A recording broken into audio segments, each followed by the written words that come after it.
প্রথমে ভালো করে তাংড়িগুলোতে মশলা লাগিয়ে সারিয়ে এবারে গেঁথে নিই। এই যে একটা একটা করে এইভাবে মশলা লাগিয়ে সারিয়াতে ঢুকিয়ে নিতে হবে। তো তারপরে এই যে টুথপিক দিয়ে এটাকে সেলাই করতে হবে, কারণ আমাদের কাছে সুই ধাগা নেই, তার জন্য টুথপিক দিয়ে সেলাই করতে হবে। কি এই চিকেনকে ভালো করে একদম টুথপিক দিয়ে সেলাই না করলে এই ভেতরে যে খিমাটা আছে ওটা কিন্তু পড়ে যাবে। আর এই হচ্ছে তাংড়ি, এই তাংড়ির ভেতরেই স্টপিং করব, দেখতে থাকো। তো আমার সোশ্যাল মিডিয়ার সব বন্ধুদের গুড ইভিনিং জানিয়ে শুরু করছি আজকের একটা রেসিপি নিয়ে চলে এসেছি। আজকের রেসিপি হচ্ছে নবাবী তাংড়ি। এই যে চিকেন লেগ পিস আছে, এই চিকেন লেগ পিসের ভিতরে চিকেনের খিমা ঢোকানো হবে, দিয়ে তারপরে এটাকে টুথপিক দিয়ে সেলাই করব। টুথপিক দিয়ে সেলাই করে তারপরে মশলা লাগিয়ে তন্দুরে দেওয়া হবে। তো এটা হচ্ছে তন্দুরি আইটেম।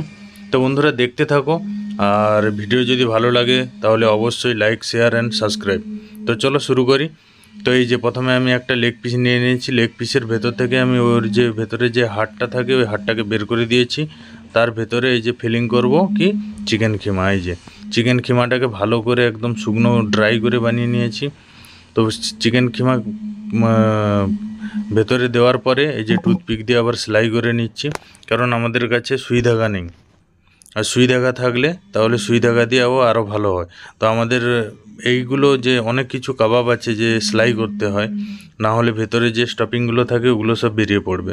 তো আমি এই যে একটা একটা করে এই যে টুথপিক দিয়ে পুরো সেলাই করে নিচ্ছি। তো এইভাবে যতগুলো চারটে তাংড়ি আছে চারটে তাংড়িকে ফিল করে পুরো সেলাই করে নেব। এই যে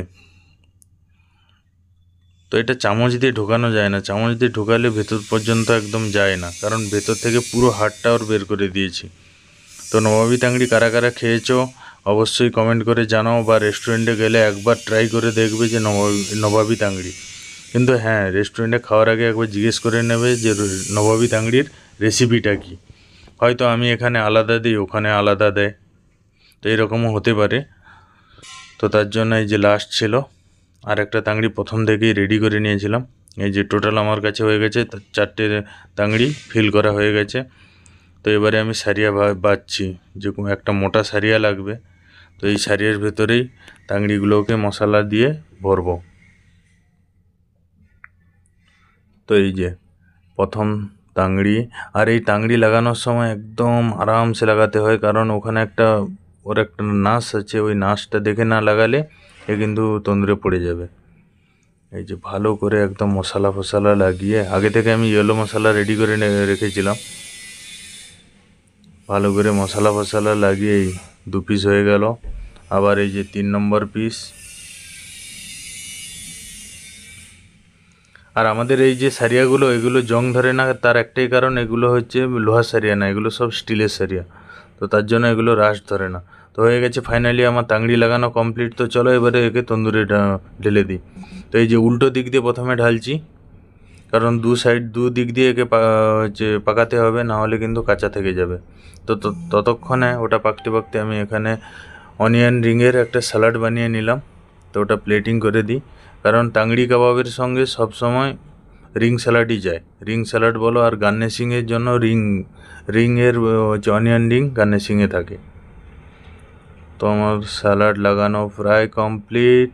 তো এবারে যাব তন্দুরে গিয়ে দেখবো যে তাংড়ির কী অবস্থা।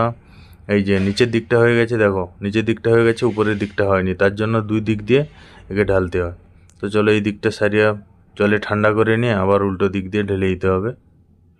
তো এটা পাকতে মিনিমাম 15 থেকে 17 মিনিট টাইম লাগে। তো তন্দুর প্রচুর হিট আছে, পাকার আগে সব জ্বলে যাচ্ছে। তো তার জন্য সিলভার ফাইল লাগিয়ে আরেকবার ঢালবো 10 মিনিটের জন্য। 10 মিনিট না, 5 মিনিটের জন্য ঢাললেই হয়ে যাবে।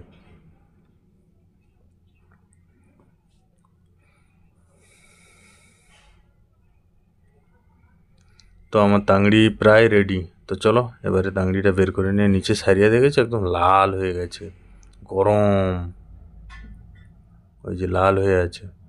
তো তাংড়ি আমার রেডি। তো এটাকে সব পুরোটাকে বের করে নেব সারিয়া থেকে। এই যে পুরো কমপ্লিট হয়ে গেছে। আর যারা যারা হেলদি ফুড খেতে চাও তো অবশ্যই তন্দুর ফুড খাওয়ার চেষ্টা করবে।